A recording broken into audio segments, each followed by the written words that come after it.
I missed you. I know it's been a while. Never meant to be gone this long, but listen, I can't come to you guys and tell you about self-care and taking care of your mental health if I don't do it myself, and I needed a big break. And I took one, but I'm back and I'm excited. I got a great topic today. If you don't know who I am, I'm Paris, and this is Conversations from Paris. Because why? Because we're gonna have conversations, and that's what we're gonna do, right? Because I think the world can shift with one conversation. Your perspectives can shift with one conversation. So that's what we're gonna do. We're just gonna talk. What is the subject today? Today, the subject is forgiveness. Now, you're like, well, Paris, how's that a mental health topic? It's a huge one. It's a huge one. We talk about emotional intelligence often, how to not be led by your emotions, but to still be able to feel them and process them. That's really what emotional intelligence is. And shameless plug, I'm gonna open back my class back up on emotional intelligence because I had so many people ask when was the next time I'm gonna do it. So I took a little break, but I'm gonna open that back up because I think we all need to know how to better regulate our emotions and to not actually hide out from them or get caught in them. So when we talk about emotional intelligence, one of the things that's super important is being self-aware, self-regulation, and being able to understand how you respond in certain situations. And we talk about things called triggers. I'm sure you heard that by now. What's that thing that sets you off? What's that thing that makes you feel like you can't control yourself? What's that thing that makes you feel like, I had to do that, we talk about not reacting, but rather responding. All of that, this has everything to do with everything. And so I wanted to talk about a couple of situations where I can not try to explain it to you, but more so show you better than I can tell you about why forgiveness is key to move forward. Another thing we talk about a lot is trauma. And so when we talk about the different traumas, that's just anything that happened in your life that has left a lasting effect. A trauma could be a car accident. A trauma can be being born with a serious illness. Well, here's a good one, COVID. I tell everybody, COVID was a traumatic event for everyone involved. Whether you lost your job, whether you got sick, whether you know someone that passed away, whether you were in the hospital, whether you lost a job. It's so many ways that COVID affected everyone, and there was no one that was unaffected, right? So again, there's so many different types of trauma. I'm bringing that up because we're talking about emotional intelligence, triggers, and trauma, that I believe everybody has their different traumas. I say it with S because I don't believe it's just one.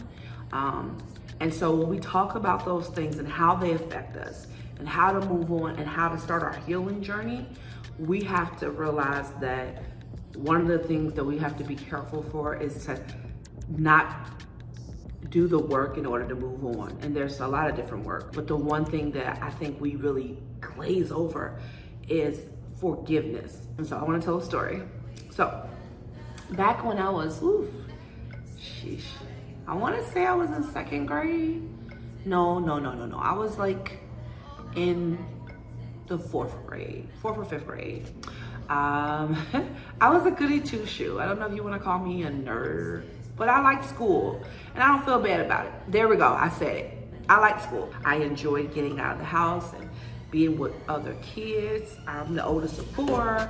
So for me, it was like a break from my household and socialization, right? So I loved school. And so I remember I would always kind of be a little awkward. I think I'm a little awkward still now. I just embraced it more. But back then, I don't think everybody thought that was cute. Nobody really thought it was quirky. It was just you odd, and so we're gonna pick on you. So I had some people that tried it a little bit. I was an easy target. I didn't make it, too hard for them to do. I had this girl that would bother me all the time, and I never understood it. She was my friend, okay? So we were in class and we would sit in these quads, and she was one of the people that sat in my quads. So when we sat in the quads, we had such an awesome time. Like, we hung out, laughed, haha. And I remember after school, when the popular kids would come around, she would like push me or like talk about me or like basically like diss me in front of them as a way to make herself like popular. And I just didn't understand it at such a young age. And I was just like, that's not nice. But let's be honest here. I was desperate for friends, so I was super forgiving, and I had made every excuse for her. Well, she didn't mean it, and she won't do that again. Or maybe I have to make myself more friendly, and maybe once I do that, she will realize that I'm worth not throwing away when other people come around. Of course, none of that worked, right? I used to bribe her with all type of things, give her my snacks, you know, say, hey, you want some of this, you know, do all type of things. Okay, I'm getting somewhere with the story, just follow me. And so I remember just this process of us being cool one day, and then when we get outside, she's gonna do it again. And it happened day after day after day. And one day we were walking from school, and some kids got in her ear. She followed me, and she pushed me up against a tree. We fought, and I didn't want to fight, but I ended up having to fight her a little bit. And so we fought. Next day, the school found out about it, called our parents into a conference. And I remember, oh my God, I told my parents what was going on, and I'm old school. My parents were like, listen, that person hit you again, you better hit them back. I'm like, I don't want to fight. And they're like, yo, you fight them or you fight us. Sorry, but that's just kind of how it was. And I understand what that was. You don't let anybody beat you up. You don't let anybody take advantage of you, and I get it.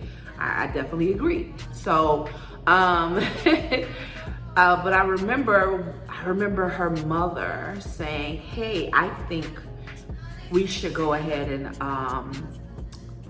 I think they just need to hang out and get to know each other, and they won't have this problem anymore. And I remember looking at them like, are you crazy? She hates me. She legit hates me.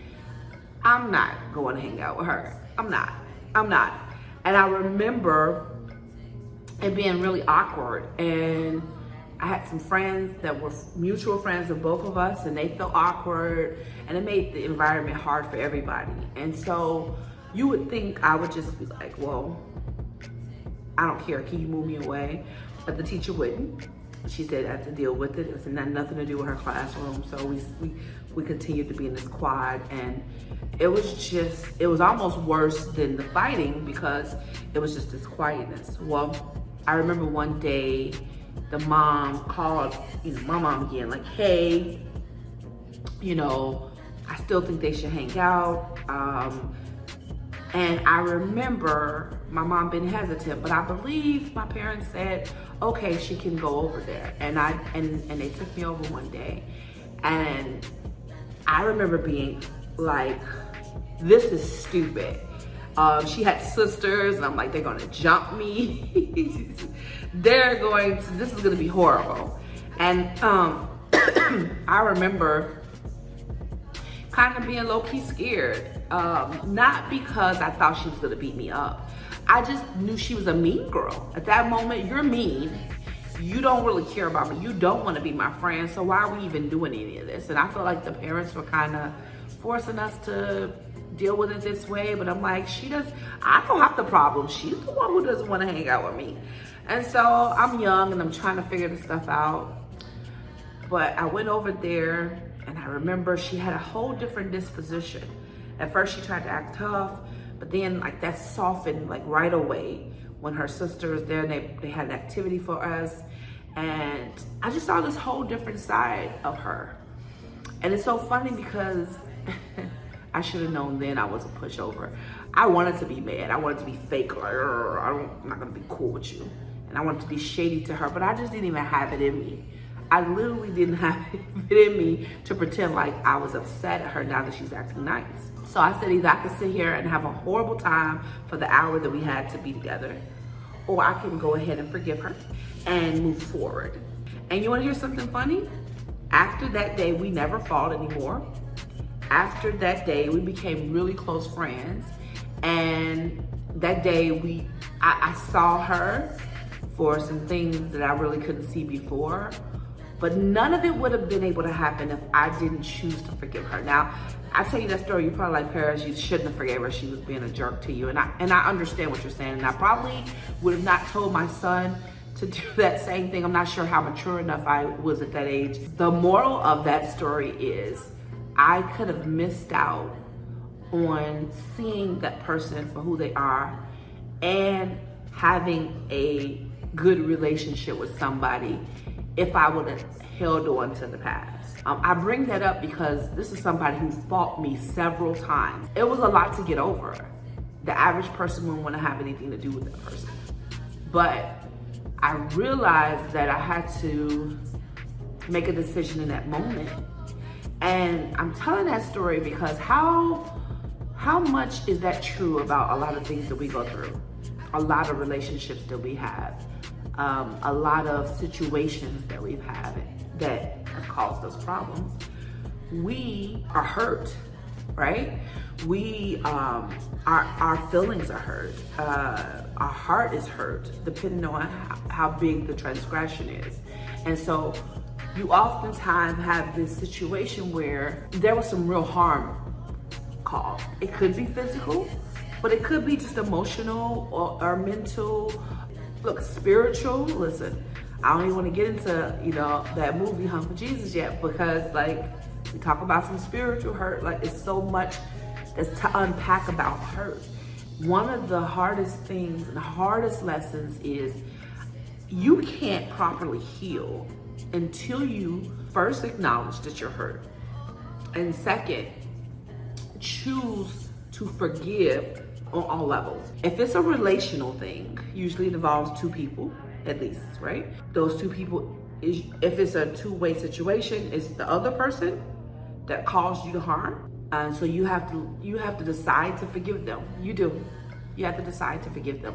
And the reality with that is people are like, well, they don't deserve my forgiveness. And that's such a natural human response. I'm not gonna beat you down for having that response. But I would like to reframe it. I'm sure you guys have heard that forgiveness is for you, it's not for them.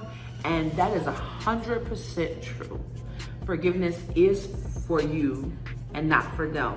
But I know a lot of people still can't really put their hands and around it and grab it, right? So I like to give analogies, and y'all know me. If somebody shoots you, okay?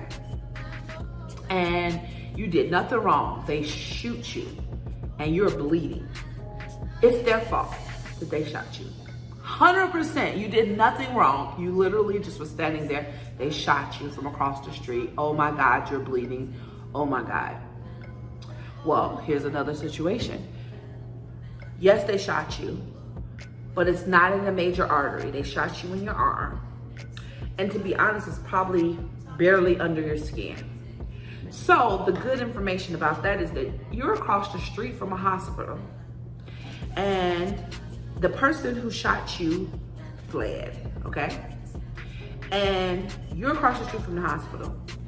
If you were to walk across the street to the hospital and check yourself in, they could check you out, take care of that wound, and you're gonna 100% survive because it is a flesh wound. It's not much, but you're bleeding, okay?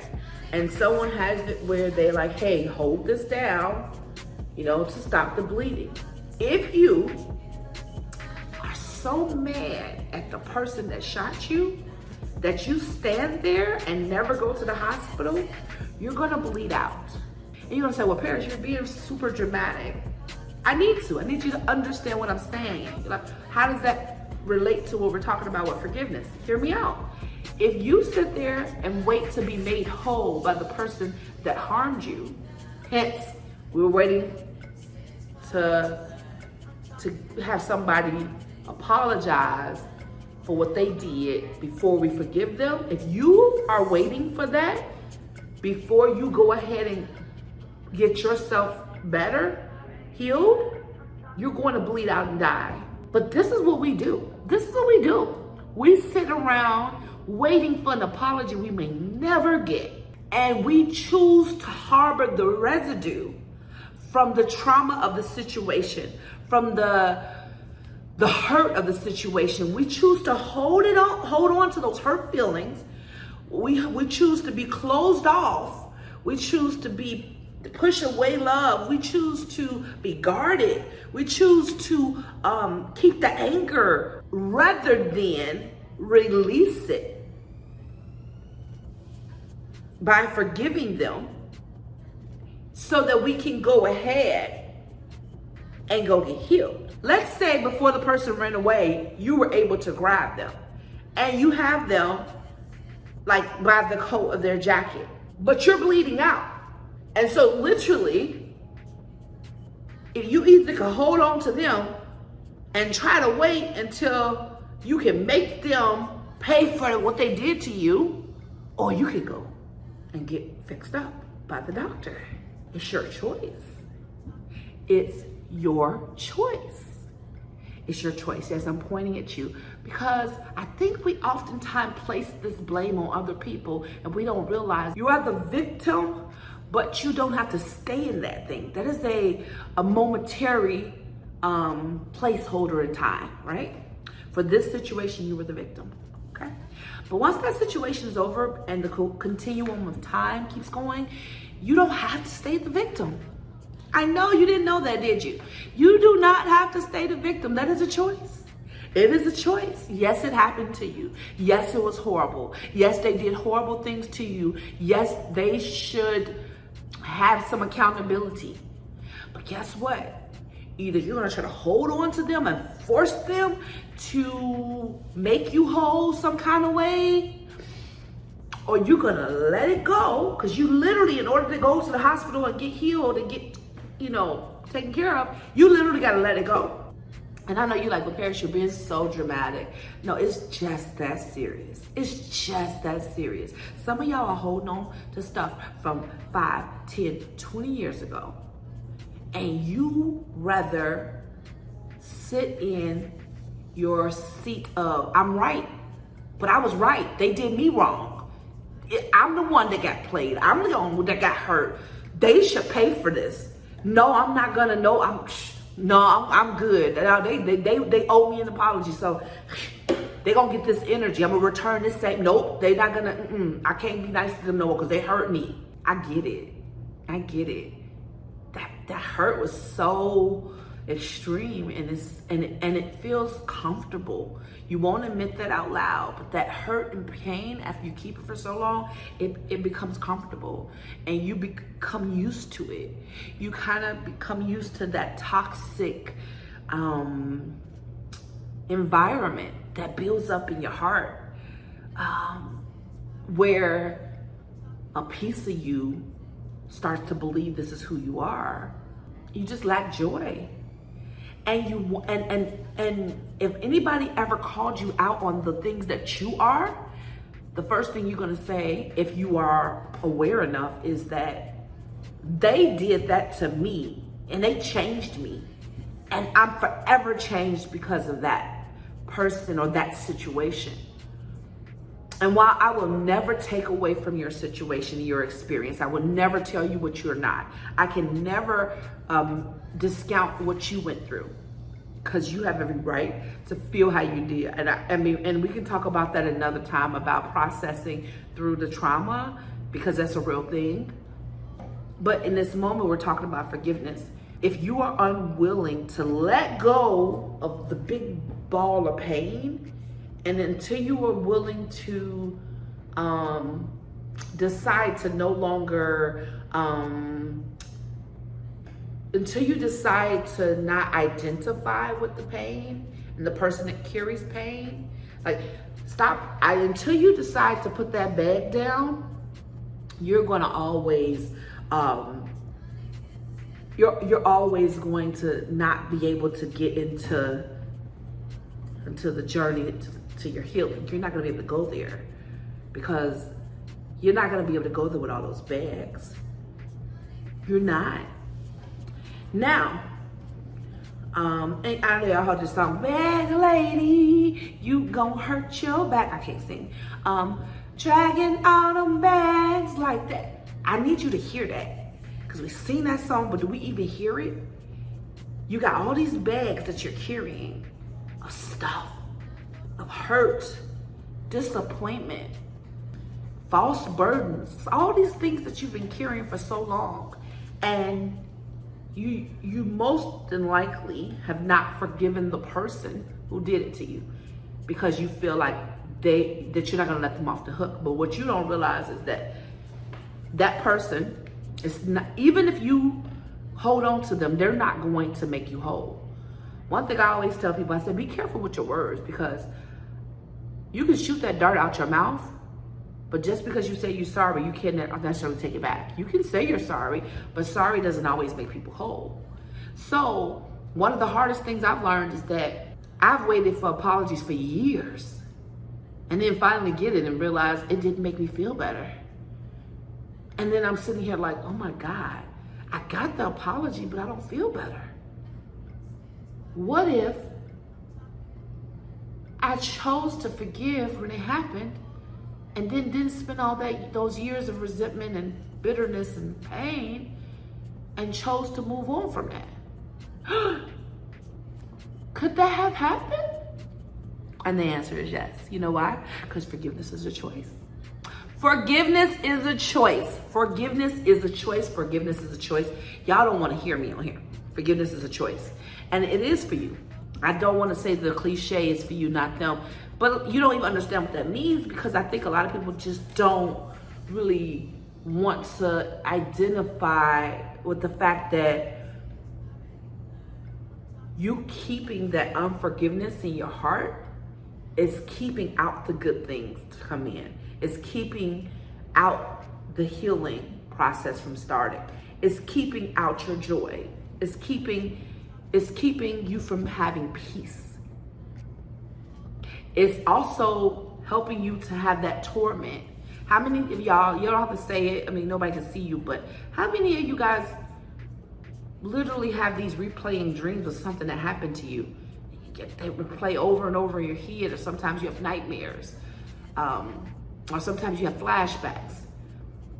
Oftentimes when you have that, it usually is your subconscious telling you that you have not let that thing go.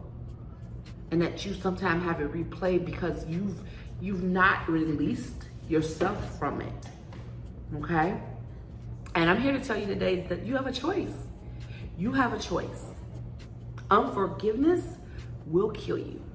Y'all, we talk about stress all the time, and people are finally starting to realize that stress can turn into physical pain and physical ailments in your body, and yes, kill you. It can turn into stroke, high blood pressure, cancer, heart attacks. Yes, stress can cause all those things. So if we believe that, where do you think stress comes from? You don't think that the unforgiveness in your heart that you won't let go from when JoJo stole $20 out your purse when you went to the bathroom? You don't think you hold on to that for the last 3 years? You don't think that's causing stress on your heart? You don't think that has nothing to do with the migraines you get all the time? You don't think that has anything to do with stomach problems you get? The fact that they think you have an ulcer, but they can't see what type of foods that you're eating that's causing that, so they just are in the air about what it could be? You don't think that the acid reflux you have is that unforgiveness? I'm not saying it is. I'm posing a question. I'm giving you the gift of choice today. You get to choose how you want to live this life. You get to choose how you want to move. You are not bound to the prison of things that were done to you. I'm sorry it happened to you. Here we go. I'm gonna give you an apology. I'm sorry that so-and-so did that to you. It was messed up. and some stuff you feel like you can't get over. But I'm here to tell you that you actually can start the path of healing. And you can really do the work to not let that thing own you.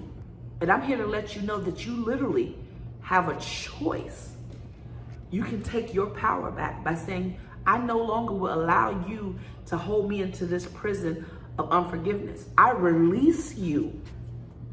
I release you. You no longer, I'm not waiting for an apology for you. I don't need it. I release you. I forgive you. I do. Even if I don't know why you did it, I forgive you because you know why? I have to move on. And I cannot hold this bag of stuff, hurt, disappointment. I cannot hold this and still go forward into my journey into life of healing and wholeness. I cannot. It's impossible. Oftentimes we beat ourselves up because we feel like we're so dumb for letting it happen to us. We're so dumb for not seeing that they were going to do that to us. We're so dumb for not understanding or putting ourselves in a situation again. We're so dumb for believing that they changed. And oftentimes you beat yourself up more than that person could ever do it. They did something one time, but you beat yourself up because you feel like, I'm so dumb. I should have known better. I should have put myself in that situation. And you got to give yourself grace. You have to give yourself grace, and you have to forgive yourself. You literally have to forgive yourself. Guess what? You are growing every single second of every minute of every hour of every day. You are growing. Okay? You are not the same person you were yesterday. You're evolving and you're growing. Your mind is constantly rebuilding cells and renewing cells. And so what does that mean? You're learning something new every day. You are going through different things. You're going to experience something that you have never experienced tomorrow. Sometimes you just didn't see something coming. You have to forgive yourself and move forward. Because that beating up you do inside that nobody knows, that those things, the nasty things you say to yourself that nobody else can hear, I'm not really worthy to feel good. I know it's people, I remember somebody telling me before, hey, you can't really be that nice. I'm like, I don't really know what that means. Like, you're trying to call me fake. But really they explained it, and what it was is that they really had so much trauma in their life and certain things that happened long ago that they never let go of the original trauma.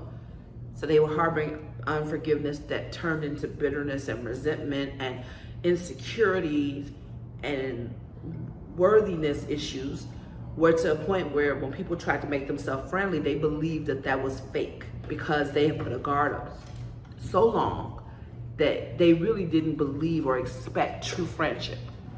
And I just thought that was so sad. You know, the sad part is I think more people deal with that than I know. I now know that, but I did not understand that at first. So don't let that be you. Don't let that be you, that you forgave the person, but you didn't forgive you. You have to drop the baggage of condemnation. You have to drop the baggage of conviction. You got to drop the baggage of beating yourself up, thinking that you're stupid or whatever. No, you were growing. And there's a certain thing called growing pains. You're gonna mess up sometimes. It's not about the person that falls, it's about the person that gets up after they fall. That's it, period, point blank, that's it. You have to figure out how to get up. And once you get up, dust yourself off and keep going. Literally, dust yourself off and keep going. That's it. So when we talked about forgiving the person, other person that's involved, or people, it could be people, right? It could be, oh, my family was this, or oh, my friend group did that, or oh, my co-workers at work all did this, they ganged up on me. Whatever it is, the people, the person, forgive yourself, secondly. And then you have to forgive all the things you think that you missed as a result of that, right? Sometimes we believe we're behind because, oh man, if I would have just got past that, I would have not wasted so much time. And while that can be true, you have to forgive the timing. And if we believe the time is the great commodity, then it is a losing battle to sit here and beat yourself up about wasting time. So you're only wasting time talking about or thinking about wasting the time that you did already.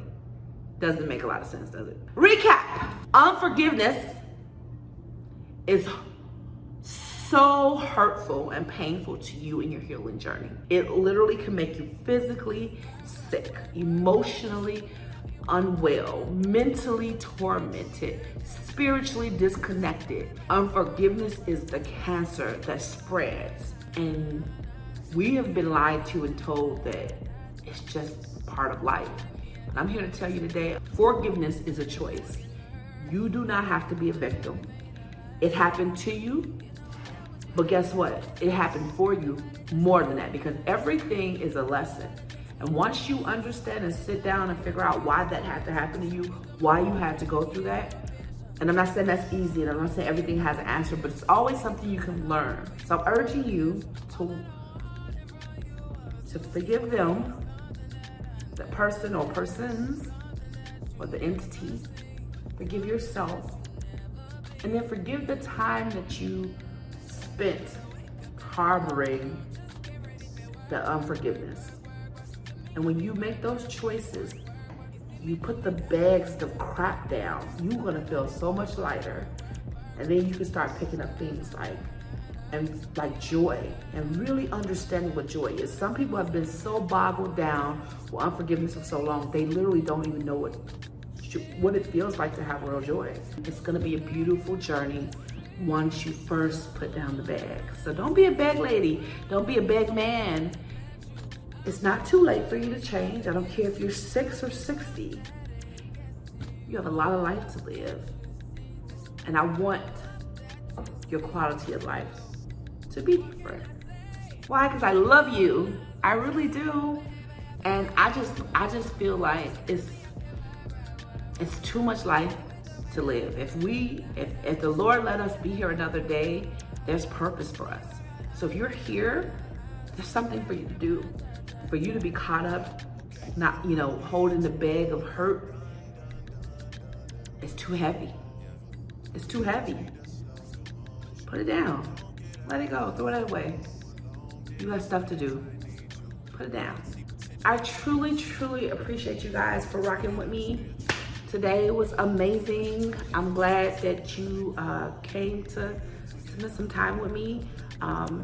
Don't forget to subscribe, like, share, comment below, and tell somebody about Conversations from Paris. We got some exciting things coming up. I mean, some super exciting things before the end of the year. I have an awesome announcement by the end of the week. Matter of fact, I have 2 announcements by the end of the week. My new process is going to be 1 video a week. I know I used to do 2, but 1 for now. And then I'm gonna do 1 live a month, okay? And I'll do that, I believe, on Thursdays.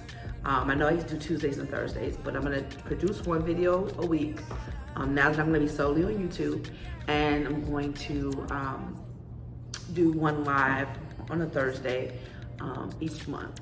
And then I have a event that's coming up that I'm gonna post this weekend. So y'all stay tuned. Stay tuned with your girl, because let me tell you, we got some amazing things going on. Rock with me. You're gonna see I have some exciting things I wanna share. I don't wanna just be healed. I want everybody around me to get this healing work. I'm still in my process, but it feels so good to start it. All you gotta do is start. Start down the path. I'm telling you, it's gonna change your life. This is the beginning of so many things. Just letting go of that unforgiveness. All right? I love you guys, and don't forget, you are enough. And I'm gonna tell you that every single time I see you. You know why? Because some of you don't believe it. And if I keep on telling you, maybe you'll start believing it. Peace. Talk to you later.